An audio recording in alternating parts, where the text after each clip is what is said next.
Haristuti Shloka 37.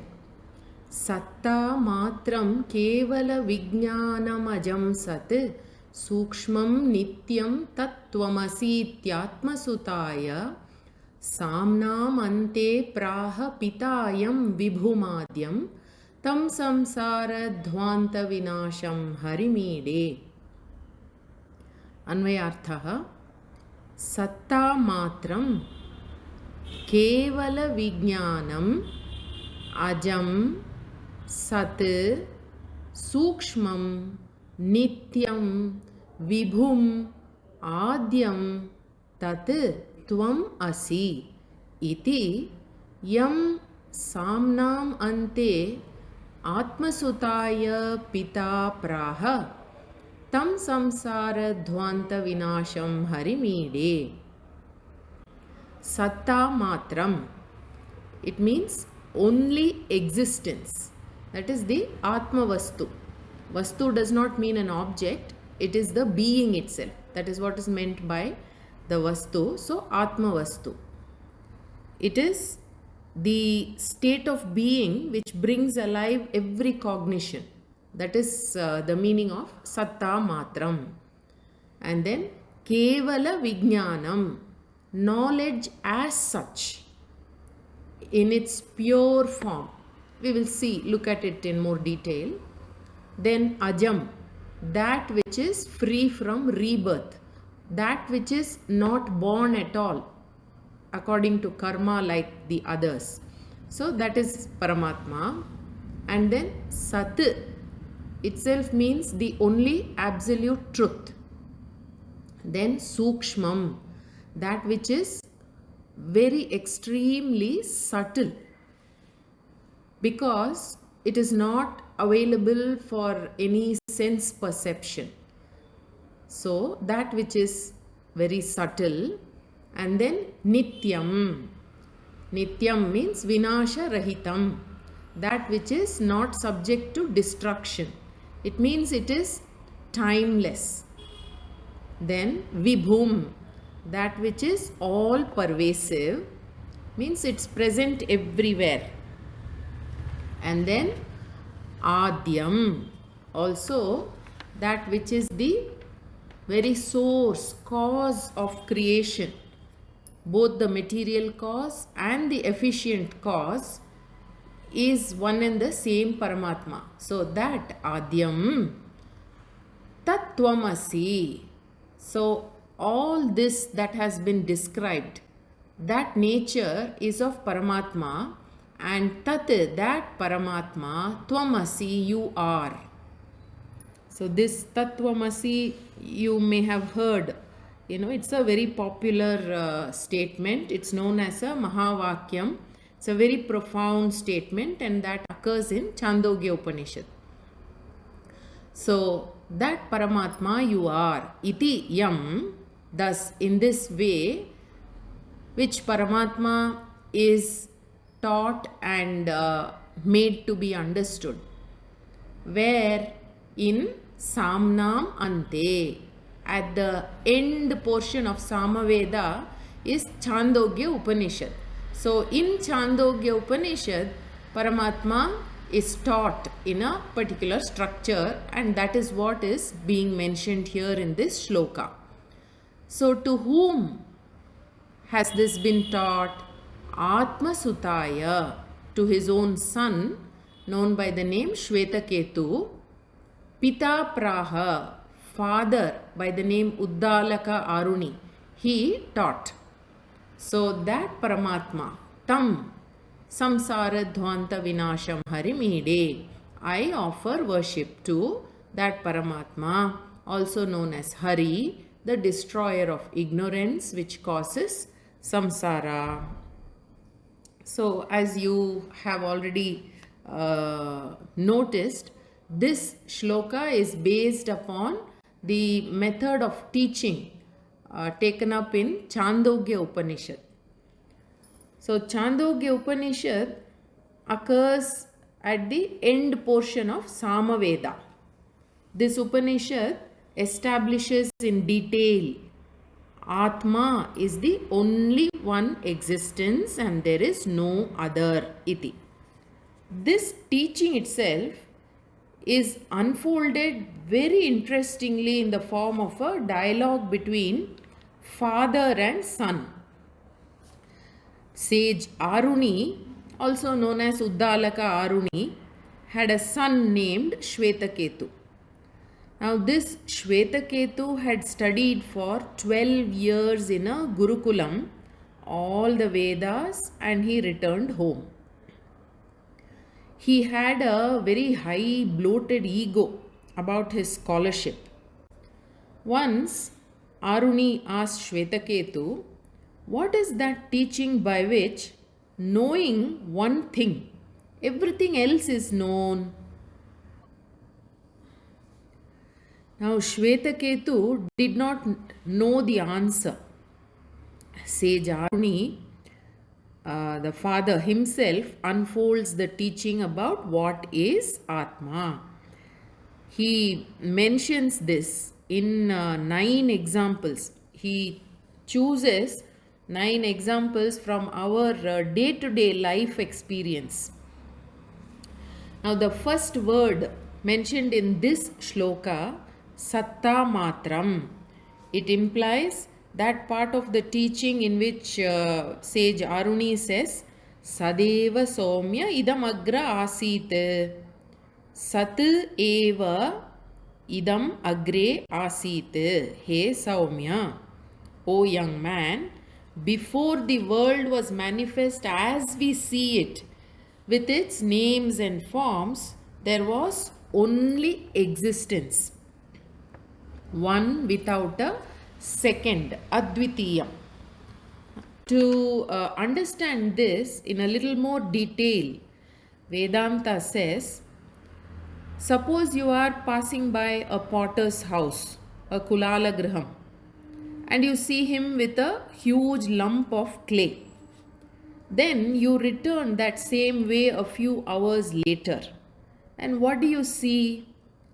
That nameless and formless lump of clay is transformed into a number of pots, plates, bowls, cups, etc. Each distinct with a name and form. Similarly, existence, Sat, becomes manifest as this world, but it remains as existence. It has merely assumed various names and forms. In reality, it is all existence alone. Sat, one without a second. How is this Sat known in these so many variety of names and forms? So the shloka says, Kevala Vijnanam. Sat, Atma, is in the form of pure knowledge. Shruti says, Vacharambhanam vikaro namadheyam. By knowing one single lump of clay, you know all the objects which are made of clay. Sage Aruni wants to teach that there is only one single reality, Satyam, in this world, and all the remaining is Mithya. And that reality appears to be so many because of the different names and forms which are superimposed on it. The word pot is merely a name. The real object is clay. Now, this clay may assume different names and forms, but itself always remains as the same clay. So, the changes in different names and forms are said to be mithya, that is, as though real or only apparently real. Then the Shruti says, Tadaikshata, that existence, saw or thought or decided. Aikshata here means thought or decided or it saw. Now this can apply only to a conscious principle. Something which is inert cannot see or think, isn't it? So naturally, tadaikshata implies a conscious principle. Thus, this sat existence is also pure consciousness. Further, this sat atma is said to be ajam, which means it is not born, janma rahitam. Like earlier we saw, the Shruti said idam agre asit, which means always existence, a state of being remained. And then further, atma is said to be sat, as mentioned in the shloka. And then sat means satyam. So this is again mentioned in the Shruti as tat satyam. That tat atma is the truth, is the only reality. Now why is that sat, truth, not known? So the next word in the shloka says sukshmam. As mentioned in the Shruti, saya esho nima etadatmyam idam sarvam tat satyam. Saha yaha eshaha anima etad atmyam idam sarvam tat satyam. It means that which saha yaha eshaha, this anima is the subtlest of all, the most subtle. And then the self of all this, idam sarvam etat atmyam, and tat sarvam satyam, sarvam tat satyam, that is the truth. So this is further explained as that atma is nityam, which means never destroyed. This is also mentioned in the Shruti as na jivo mriyate. The self never dies. So sage Aruni says, O son, you must know this. When the self leaves the body surely dies. The self, however, never dies. That which is the subtlest of all, sukshmam, free from destruction, nityam, is the self, atma, and it is the truth, tat satyam. Further, this self is vibhuhu, means sarva vyapakam, all pervading. As the Shruti says, saya eshaha anima etadatmyamidam sarvam tat satyam sa atma. The self and this atma is adyam. The next word in the shloka is adyam. So you connect it and understand. So saha atma, that self, is adyam, which means it is the cause of everything in creation. Cause in the sense of both the material cause and efficient cause of this universe. Now the question that arises is, if this Atma is all pervasive and the cause of this creation, why are we not able to perceive it? So to understand this, the Upanishad gives two examples of how things may exist and yet we do not perceive. Now take the example of a seed of the banyan tree, and you look into the seed is so minute, but yet it grows to be a huge tree. One cannot see the tree in the seed itself. So that does not mean that the tree is not there. Like that, Shvetaketu is then asked to bring a cup of salt, and that is added to a glass of water. Then the next morning, the sage asks him for the salt. Now it is not visible separately in the glass of water. So then he asks the son to taste some water from the top part of the glass. It is salty. Then he asks Shvetaketu to taste from the bottom part of the glass. That is also salty. Then he asks him to taste from the central portion of the glass. That is also salty. So then it is understood that throughout the glass, water is salty. Similarly, this body is a product of food, which is nothing but that which is grown in the earth. Then water, fire, etc. all the elements. And the self, Atma, is within this body and everywhere present as the consciousness principle. Just because we do not see the Atma, that does not prove that it does not exist. So it is not something perceptible to our sense organs because it is very, very subtle.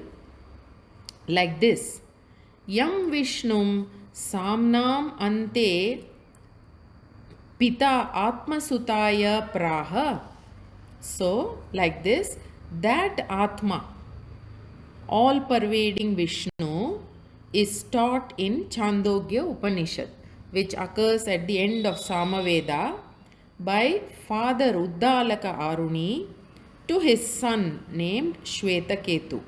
And how did he teach it? As Tat Tvam Asi.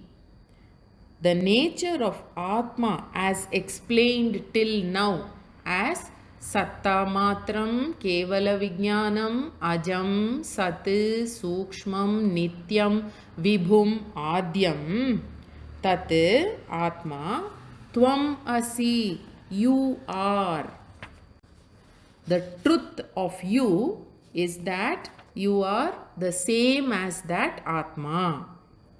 That Atma, Tat, and you, Tvam, Asi, are one and the same. Just as salt is everywhere in the glass of water, pervading all the particles of the water, so also Atma, the self, is all pervasive. It is the essence of all beings. That is the reality, and you are that. Like this, repeatedly the sage teaches his son with more examples. So unto that Atma, Hari, I offer worship. Aham ide. Tam samsara dhvanta vinasham harimide.